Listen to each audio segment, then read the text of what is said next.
नमस्कार। आज कक्षा द्वादशी हिंदी साहित्य के अध्याय कबीर के 5वें पद को पढ़ना शुरू करते हैं।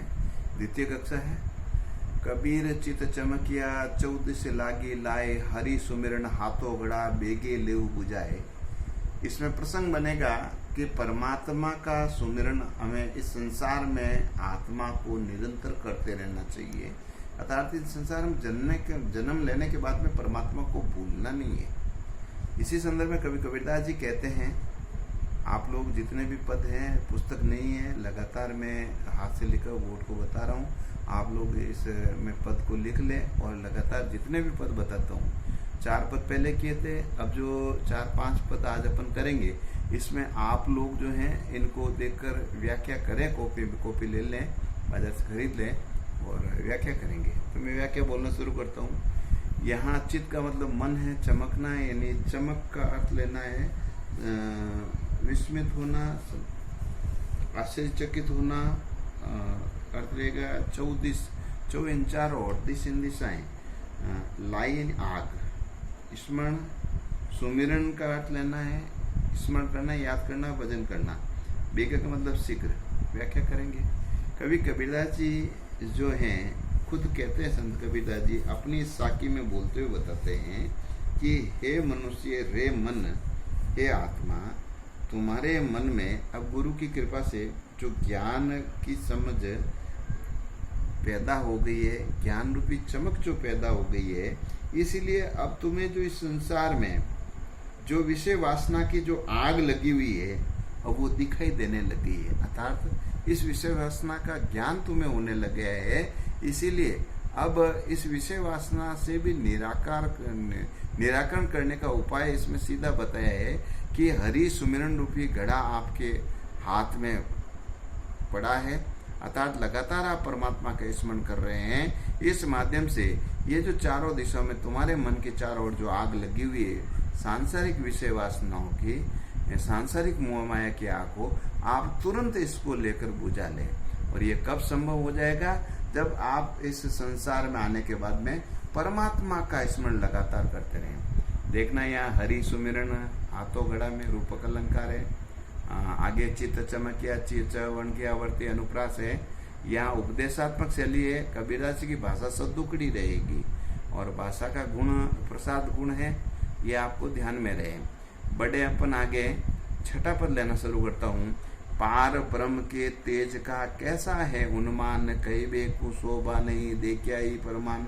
यहाँ प्रसंग ये बनेगा, कवि कबीरदास जी ने परमात्मा ईश्वर का स्वरूप, इस संसार में भगवान का स्वरूप कैसे, परमात्मा का स्वरूप कैसा है, वो अतुल्य है, अवर्णनीय है। कोई इसका वर्णन नहीं कर सकता, किसी वस्तु से अपन इसकी तुलना नहीं कर सकते। इसी के संदर्भ पर बताते हुए कहते हैं कि कवि कबीरदास जी कहते हैं कि इस परमात्मा का जो तेज है, इस परमात्मा का जो स्वरूप है, वो उसका अनुमान नहीं लगाया जा सकता है। कोई भी व्यक्ति जो है उनका अनुमान लगाकर उनको उपमा, इस लौकिक जगत में उनकी माया और उनके द्वारा रचे बसे संसार से कोई भी जो है इनके बारे में वर्णन नहीं कर सकता है।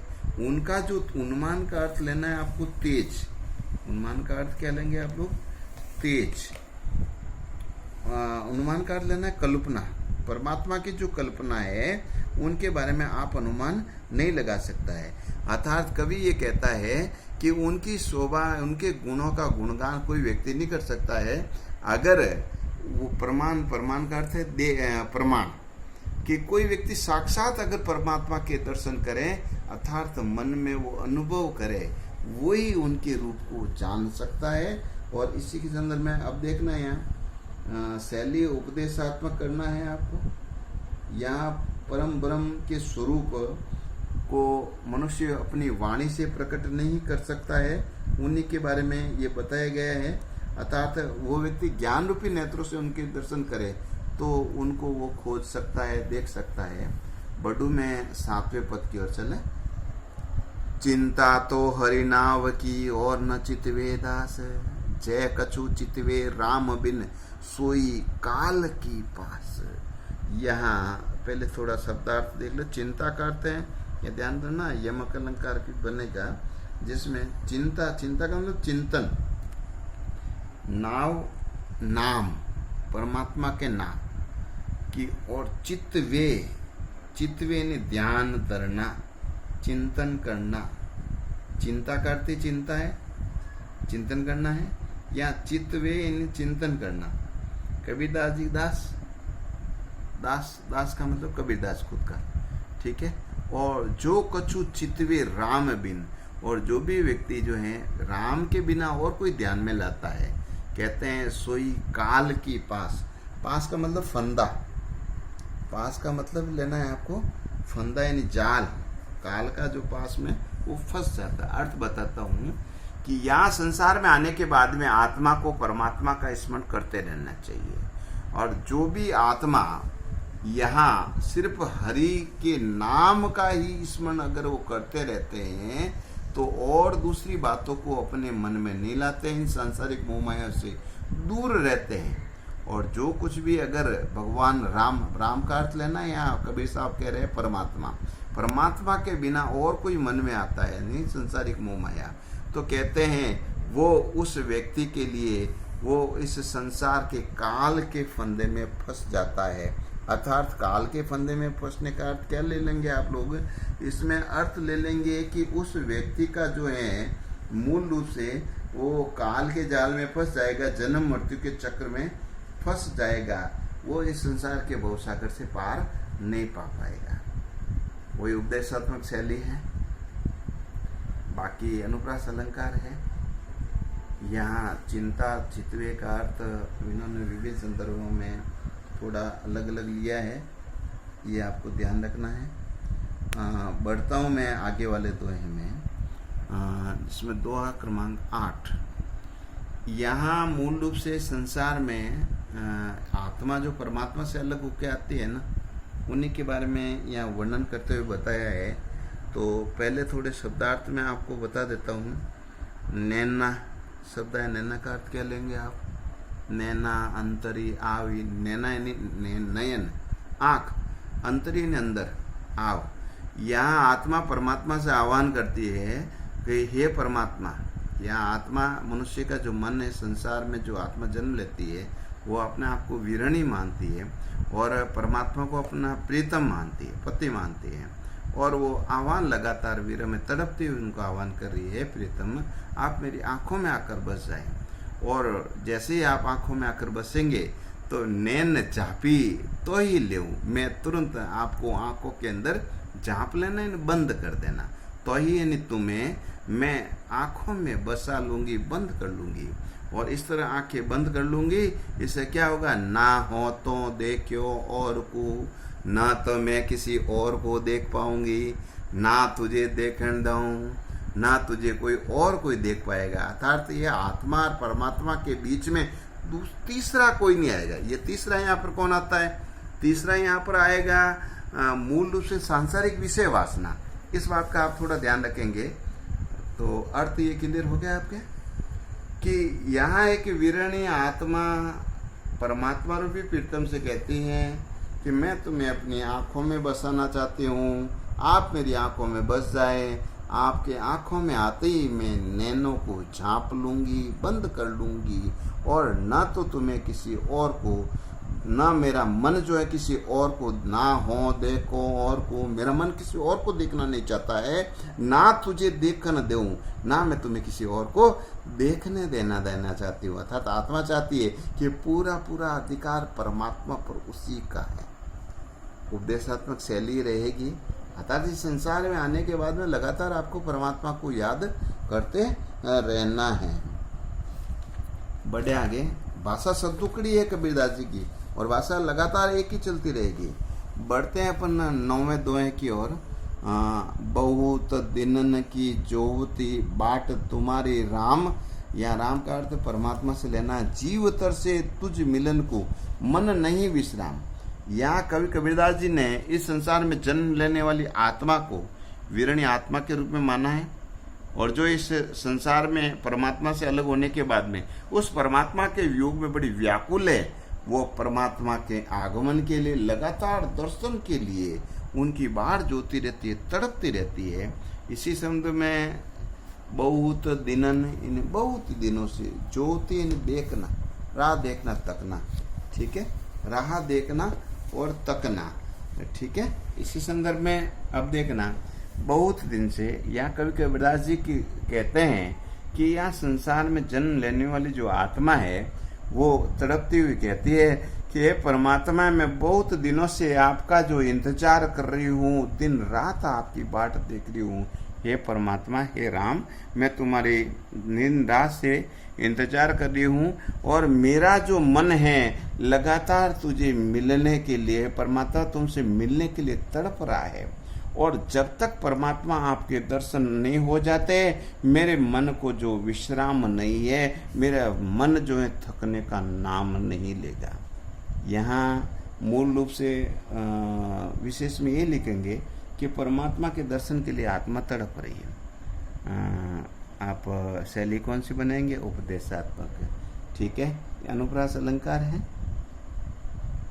बाकी बढ़ते हैं अपन 10वें पद की ओर।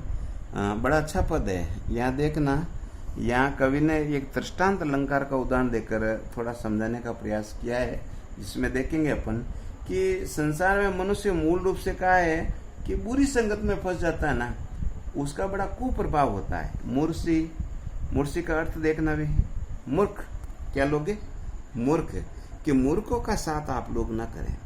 इसी संदर्भ में जो कहते हैं ना, बुरे लोगों का जो साथ कर लेता है कि मूर्सी संग न कीजिए, या कबीरदास जी आपको उपदेश देते हुए कहते हैं कि मूर्खों का साथ कभी जीवन में न करें। बुरे लोगों का, मूर्ख का अर्थ लेना है बुरे लोगों का साथ कभी नहीं करें, कि जैसे लोहा जल में न तिरई। लोहा कभी, अगर लोहे को आप जल में छोड़ोगे तो क्या हो जाएगा? लोहा कभी जल में नहीं तिर पाएगा। और इसी बात को उन्होंने समझाते हुए बताया है कि जैसे एक स्वाति नक्षत्र की वेला में निकली हुई वर्षा की बूंद अगर केले के ऊपर पड़ती है तो क्या बन जाती है? वो कपूर के रूप में। अगर वही सीप के ऊपर, मुख के ऊपर पड़ती है तो सीप में वो स्वाति नक्षत्र निकली हुई बूंद वो मोती का रूप धारण करती है। वही भुवंग, भुवंग का अर्थ क्या लेना? सर्प, लिख देना।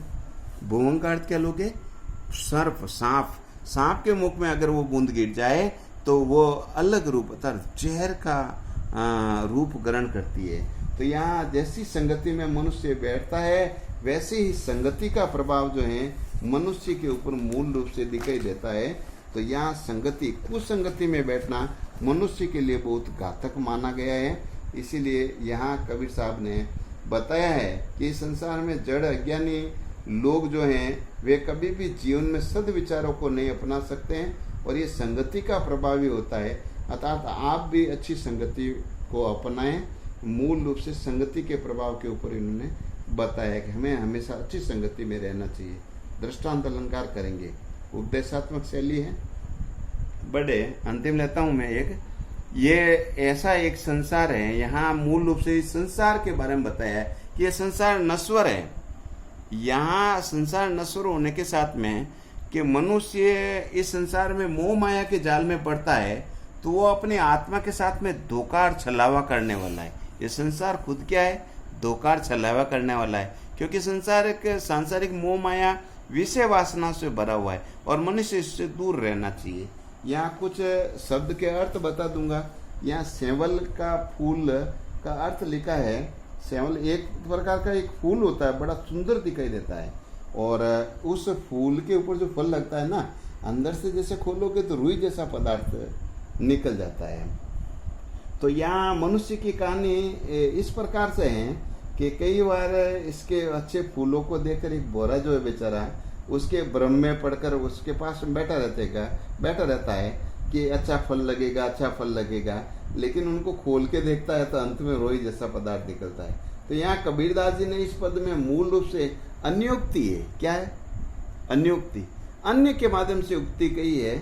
ये अन्योक्ति के रूप में नहीं, इसमें अन्योक्ति तो अंत वाला रहेगा, अन्योक्ति ये नहीं है। इसमें मूल रूप से यही आपको उपदेशात्मक शैली में ये संसार के बारे में ही कहा गया है कि यहाँ एक तोता के रूप में कहानी है कि एक तोता है जो लाल रंग का जो फूल होता है संसार में, जंगल में दिखाई देने वाला सुंदर फूल होता है, और उसको एक मधुर फल समझकर बैठ जाता है और पकने की प्रतीक्षा करता रहता है, किंतु पकने पर उसमें रुई जैसा निरस पदार्थ ही निकलता है और तोता बेचारा निराश होकर उड़ जाता है।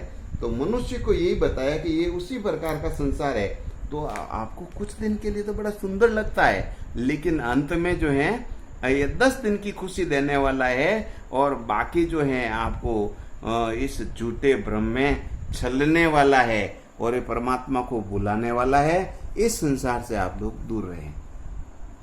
पद में एक अंतिम पद है, यहाँ 2 साकी है और 2 पद रहे हैं, उनको पढ़ेंगे और साथ में कुछ प्रश्नोत्तर भी करेंगे।